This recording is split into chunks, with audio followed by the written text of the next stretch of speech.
हे केशव, तुम कहते हो कि हर प्राणी अपनी अपनी प्रवृत्ति के अनुसार अलग अलग कामना करता है, परंतु मेरे विचार में प्राणी में चाहे कोई भी गुण प्रधान हो, उसकी कैसी भी प्रवृत्ति हो, फिर भी हर प्राणी एक ही तरह की कामना करता है।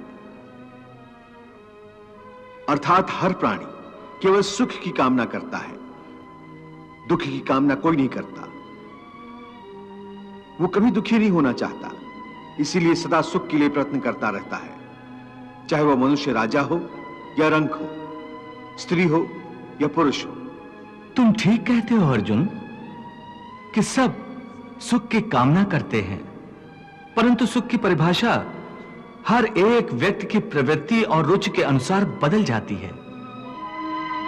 एक साधु पुरुष को दूसरे को सुख देकर सुख मिलता है, दूसरे की सहायता करके वो खुश होता है, और एक नीच प्रवृत्ति वाला मनुष्य किसी को दुख देकर सुखी होता है।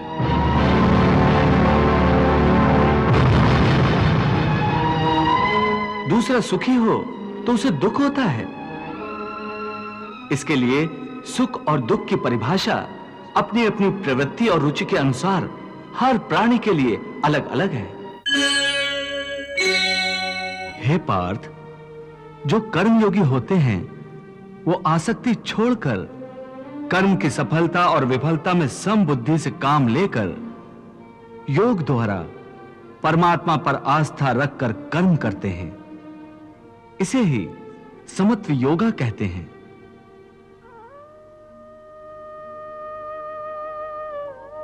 हे पार्थ, ईश्वर को समर्पण करने की भावना से किया हुआ कर्म फल प्राप्ति की कामना से किए हुए कर्म से कई गुना अधिक श्रेष्ठ है। ज्ञानी पुरुष कर्म फल की आशा किए बिना समबुद्धि योग द्वारा कर्म करते हैं और पाप पुण्य आदि भावनाओं से मुक्ति पाते हैं। पार्थ, तुम भी ऐसी भावनाओं से मुक्त हो जाओगे जब तुम समबुद्धि कर्म का आचरण करोगे। योगस्था कुरु कर्माणि संगम त्यक्त्वा धनंजय सिद्धि असिद्ध्यो समो भूत्वा समत्वम योग उच्यते। पार्थ, एक बात ध्यान में रखो, फल की वासना से फल पर ही दृष्टि रखकर कर्म करने वाला सकाम मनुष्य उत्तम कर्म करने पर भी कर्मयोगी नहीं हो सकता। ऐसे मनुष्य को ख्याति आदि लाभ प्राप्त हो सकते हैं, किंतु उसे परमात्मा और शांति प्राप्त नहीं हो सकती। हे केशव, मनुष्य को पाप पुण्य दोनों बंधनकारक हैं, दोनों से भला बुरा प्रारब्ध बनता है। प्रायश्चित द्वारा पाप से मनुष्य मुक्त हो सकता है, परंतु पुण्य से वो मुक्त कैसे होगा? हे अर्जुन, पाप पुण्य, सुख दुख, यश अपयश आदि भावनाएं साधारण मनुष्य के लिए हैं, परंतु जो कर्मयोगी होते हैं वो इन भावनाओं से मुक्त होते हैं, आलिप्त होते हैं। कर्मयोगी अपनी अंतरात्मा की आवाज को परमात्मा का आदेश मानकर आचरण करते हैं। इसमें कहां आती है पाप पुण्य की भावना?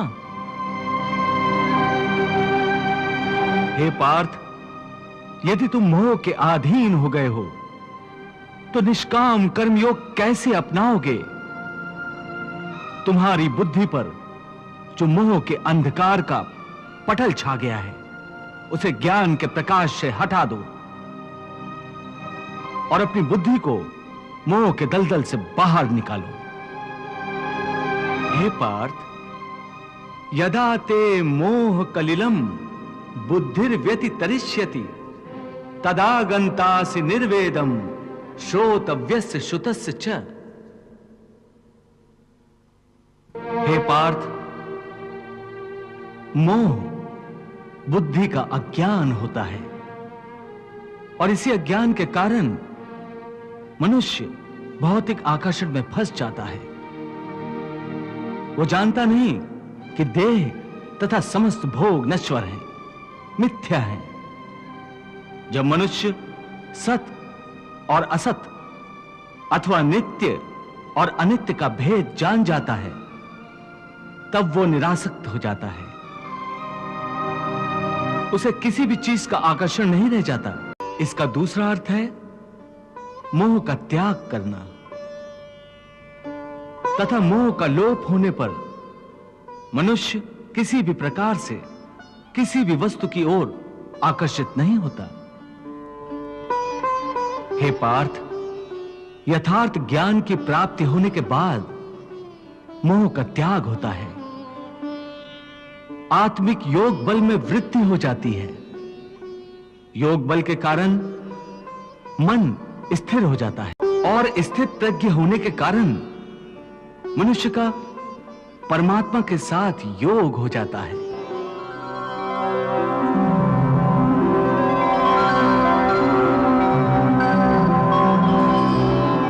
पार्थ, तुम भी आत्मिक योग बल द्वारा अपनी अंतरात्मा में झांककर परमात्मा को देखने का प्रयास करो।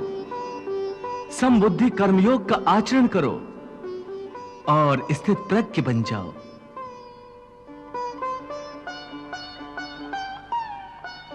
हे मधुसूदन, यह स्थित प्रज्ञ क्या होता है, इसे समझाओ। पार्थ, दुख भोगते हुए भी जिसके मन में उद्वेग नहीं होता और न ही जो सुख की लालसा रखता है, तथा जिसके हृदय में क्रोध, मोह, भय आदि विकारों के लिए कोई स्थान नहीं होता, वो मनुष्य स्थित प्रज्ञ है।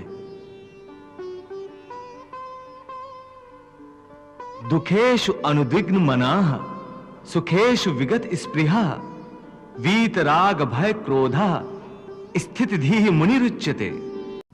हे पार्थ, स्थित प्रज्ञ महापुरुष सुख दुख प्रत्येक अवस्था में आत्मिक शांति प्राप्त कर लेता है। परम आनंद में लीन होने से ऐसे मनुष्य को दुख और सुख कभी विचलित नहीं करते।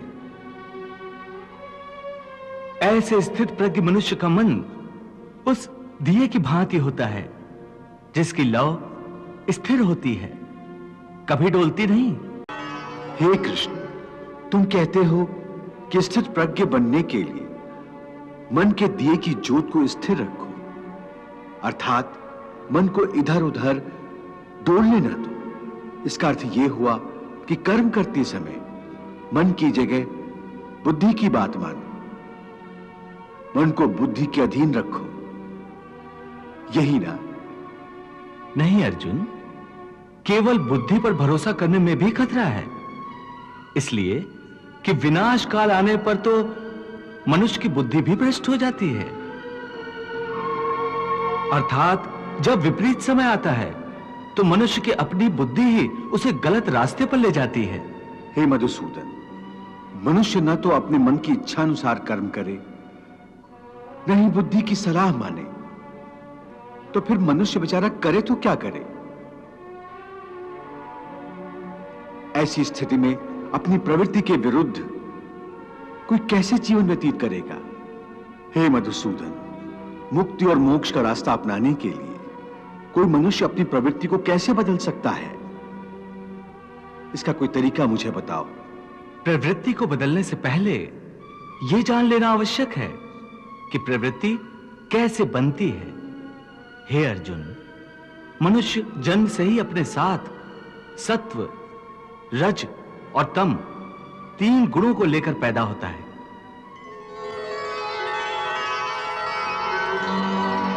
इस सृष्टि की रचना इन्हीं तीन गुणों के आधार पर की गई है। इस त्रिगुणात्मक सृष्टि में रहने वाले समस्त प्राणियों में तीनों गुण विद्यमान होते हैं, परंतु हर प्राणी के अंदर इन तीनों में से कोई न कोई एक गुण अधिक प्रधान होता है, और जिस गुण की प्रधानता अधिक होती है उस प्राणी का चरित्र वैसा ही बन जाता है। रजोगुण प्रधान पुरुष को ऐश्वर्य, ठाट बाट और राजपाट की लालसा होती है।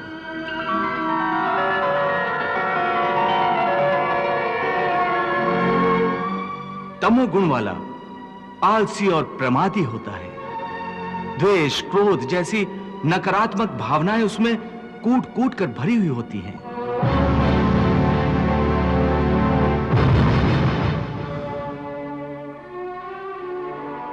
और सत्व गुण वाला? सत्व गुण ही उत्तम गुण है। सात्विक मनुष्य सीधा और सच्चा होता है। वैसे तो हर मनुष्य के स्वभाव में ये तीनों गुण कुछ न कुछ मात्रा में होते हैं, परंतु जिस मनुष्य में जो गुण प्रधान होता है वो वैसा ही हो जाता है। उसकी जैसी प्रवृत्ति होती है वैसी ही रुचि हो जाती है। सो हर मनुष्य अपनी प्रवृत्ति और अपनी रुचि के अनुसार ही कामना करता है। हे केशव, तुम कहते हो कि हर प्राणी अपनी अपनी प्रवृत्ति के अनुसार अलग अलग कामना करता है, परंतु मेरे विचार में प्राणी में चाहे कोई भी गुण प्रधान हो, उसकी कैसी भी प्रवृत्ति हो, फिर भी हर प्राणी एक ही तरह की कामना करता है। अर्थात हर प्राणी केवल सुख की कामना करता है, दुख की कामना कोई नहीं करता। वो कभी दुखी नहीं होना चाहता, इसीलिए सदा सुख के लिए प्रयत्न करता रहता है, चाहे वह मनुष्य राजा हो या रंक हो, स्त्री हो या पुरुष हो। तुम ठीक कहते हो अर्जुन कि सब सुख की कामना करते हैं, परंतु सुख की परिभाषा हर एक व्यक्ति की प्रवृत्ति और रुचि के अनुसार बदल जाती है।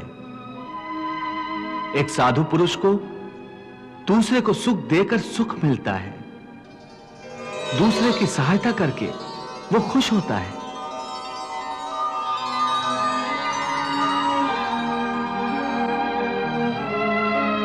और एक नीच प्रवृत्ति वाला मनुष्य किसी को दुख देकर सुखी होता है।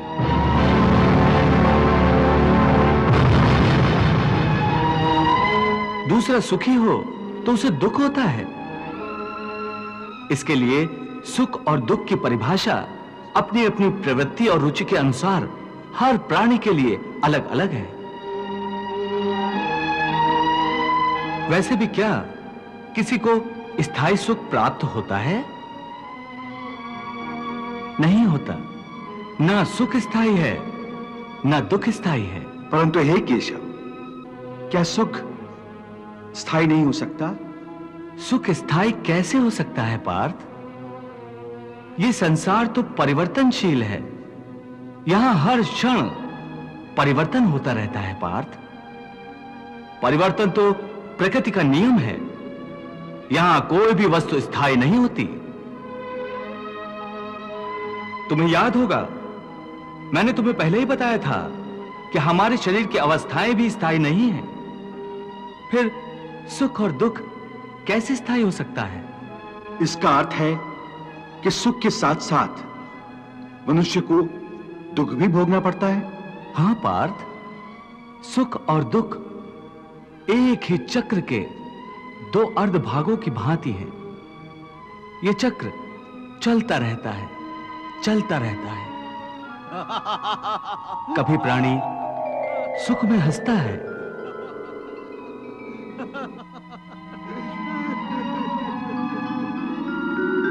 वही प्राणी दुख में रोता और बिलखता है। परंतु काल चक्र कभी नहीं रुकता। सुख दुख का यह चक्र चलता ही रहता है। और मनुष्य के जीवन में सुख और दुख लगातार आते जाते रहते हैं। न चक्र ठहरता है, न ही सुख या दुख मनुष्य के जीवन में ठहर पाते हैं।